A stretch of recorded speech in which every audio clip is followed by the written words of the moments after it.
ជំរាបសួរលោកគ្រូថ្ងៃនេះខ្ញុំមក demo អំពី project front end ដែលខ្ញុំហើយនឹងមិត្តភក្តិខ្ញុំបានធ្វើអញ្ចឹងខ្ញុំបានកាន់ទៅលើ home page ហើយនៅក្នុង home page ហ្នឹងពេលយើងចូលមកយើងឃើញមាន header តែមាន search bar មានអីហ្នឹងហើយយើងក៏មាន navigation bar ដូចជា home shop កន្លែង shop ហ្នឹងយើងមានធ្វើជា animation drop down ផងដែរដែល user អាច click ទៅបានហើយមាន page new arrival discount ហើយនឹង contact us ពេលយើងអូសចូលមកក្រោមទៅក៏យើងមានឃើញនៅ item ដូចជា laptop desktop ហ្នឹងក៏អាច user ក៏អាច click បានហើយនឹង link ចូលទៅ page ទាំងអស់របស់ item មួយហើយមាន page ហើយយើងក៏បាន design ជា discount មាន most popular product ហើយក៏មាន feature product ហើយយើងក៏បាន discount យើងក៏បាន design កន្លែង new arrival ដែលមានដាក់ item ដែលតែមានអីចឹងទៅហើយយើងក៏មាននៅក្នុង footer ផងដែរហើយនៅក្នុង home page របស់យើងហ្នឹងយើងក៏អាច click ទៅ detail របស់ item មួយនឹងបានដែរដូចជា MacBook Pro ពេលខ្ញុំ click ទៅវានឹង display detail មកហើយយើងក៏អាចថែមថា quantity របស់វាបានផងដែរហើយតម្លៃនឹងឡើងតាមហ្នឹងហើយយើងក៏អាច add ចូលទៅក្នុង cart វានឹង link ចូលទៅក្នុង cart របស់យើងហើយយើងក៏អាច check out ភ្លាមផងដែរ like ចុចទៅក្នុង buy now ទៅ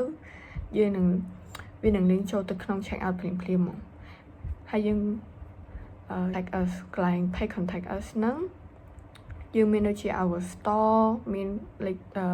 ខទូរស័ព្ទមាន email មានយើងបានដាក់មក open day ហើយ user ក៏អាច send message មកយើងបានហើយយើងក៏បានដាក់ Google Map ឲ្យcustomer របស់យើងសួរហៅ shop របស់យើងផងដែរខ្ញុំនឹងបង្ហាញអំពី page monitor ចឹងនៅក្នុង home page នេះយើងគ្រាន់តែ click monitor មកវា load ចូលទៅក្នុង page monitor ហើយក្នុង page monitor ហ្នឹងវានឹង list តាម brand មួយដូចជា Asus Dell អីចឹងទៅហើយយើងអាច click monitor ដែលយើងចង់បានមួយមកឧទាហរណ៍ខ្ញុំ click លើ Asus TUF ចឹងវានឹង load detail របស់ monitor មួយហ្នឹងហើយយើងអាច add ចូលទៅក្នុង cart តបមកយើងអាច increase quality អីបានចឹងទៅហើយយើងក៏អាច check out មួយទៀតគឺ discount page discount ពេលយើងចុចមកយើងមានឃើញមាន promotion មាន big sale ដែលក្រុមហ៊ុនរបស់យើងហ្នឹងបានធ្វើ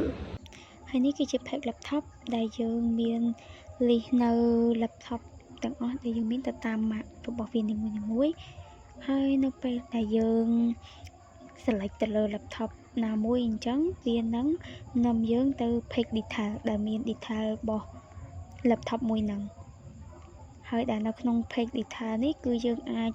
buy ដែលយើងអាចកំណត់ចំនួនយើងចង់ទិញ1 2 3ឬក៏4អីជាដើមអញ្ចឹងយើងអាច add to cart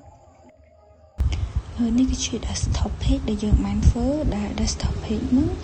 វាមាន category ដូចជា desktop image computer case ឬក៏ monitor អីផ្សេងនៅពេលយើង click លើវាទៅវានឹង detail product របស់យើងថាមាន RAM CPU អីប៉ុន្មានហើយនៅពេលយើង click ទៅលើ buy now ទៅវានឹងចេញបែបហ្នឹងដែលយើងគ្រាន់តែដាក់ email ID card ខែឆ្នាំកំណើតឲ្យយើងហើយយើងនឹងអាចទិញអីវ៉ាន់នឹងបានហើយនៅពេលយើង click buy ទៅយើង add to cart ចំពោះ add to cart ហ្នឹងយើងអាចដាក់អីវ៉ាន់ដែលយើងស្រឡាញ់យើងពេញចិត្តយើងអាចដាក់វា 2-3 អីវ៉ាន់ឬក៏យើងចង់ remove វាចេញទាំងអស់ក៏បានទុកឲ្យ cart យើងនៅទីក៏បានដែរហើយចំពោះ desktop page យើងគឺមានតែប៉ុណ្្នឹងឥឡូវយើងមកមើល page keyboard យើងចុចលើកន្លែង keyboard ហ្នឹងមកវានឹងចូលទៅ page keyboard ហ្នឹងហើយក្នុង keyboard ហ្នឹងវាដាក់ keyboard តាម category វាដូច Mac អីដាក់តាម Mac ហ្នឹងយើងអាចមើលវាបានហើយយើងចង់ស្រឡាញ់ keyboard មួយណាចុចចូល view detail ក្នុង keyboard ហ្នឹងទៅពេលយើងចុចចូលហើយវានឹងចេញ detail មកចឹងមកចេញតម្លៃហើយចេញថា keyboard ហ្នឹងមិនហើយយើងអាចចង់ទិញវាមិនអាចចូលវាទៅក្នុង cart បានតទៅពេលយើងចូលវាទៅក្នុង cart ហើយយើងអាចចង់មើល page កន្លែង new arrival យើងគ្រាន់តែចុចលើកន្លែង new arrival មកវានឹងចេញមក page new arrival ដូចគ្នាហ្នឹងចេញ product ដែលទៅតែនាំចូលក្នុងហាងថ្មី now នៅពេលដែលយើងចុចចូលទៅក្នុងwebsite យើងទៅយើងឃើញមានចុចចូលទៅដល់ home page ទៅយើងត្រូវបង្កើតaccount សិនអញ្ចឹងយើងចុចចូលទៅបង្កើត account សិនទៅបើសិនជាយើងមាន account ស្រាប់យើងគ្រាន់តែ log in យើងដាក់ email យើងហើយដាក់ password យើងទៅបានហើយតែបើសិនជាយើងអត់ទាន់មាន account ទេយើងត្រូវ sign up អញ្ចឹងយើងអាច sign up with Google តែបើយើងអត់ចង់ទេយើងអាចបង្កើតមកយើងដាក់ឈ្មោះយើងហើយដាក់ email ដាក់ password យើងមកប៉ុន្តែឥឡូវហ្នឹងយើងបង្កើតអត់បានដោយសារតែយើងអត់ទាន់ connect ទៅនឹងមួយ database អញ្ចឹងយើងចេញសិនមកអញ្ចឹងយើងទៅមើល check out page អញ្ចឹងឧទាហរណ៍ថាយើងclick ទិញ laptop ណាមួយឥឡូវមកថាយើង click ទិញទៅយើងអាច add វា to cart ពេលយើង add វា to cart ទៅវានឹងចូល cart យើងបើយើងចង់ទិញយើងចុច check out អូខេដល់ពេលចុច check out ហើយយើងដាក់ចាឃើញអញ្ចឹងហ្នឹងហើយបើយើងចង់ទិញចុចបាយទៅក៏load out ចូល check out page នឹងដែរអញ្ចឹងមានន័យថានៅពេលដែលយើងចុច add to cart ហើយយើងចង់ទិញវា load ចូល check out page នឹងហើយបើយើងចង់ទិញហ្មងវា load out ចូលវា load ចូល page check out នឹងយកហ្មងអញ្ចឹងយើងគ្រាន់តែដាក់ email អីធម្មតាទៅយើងដាក់ email យើងមក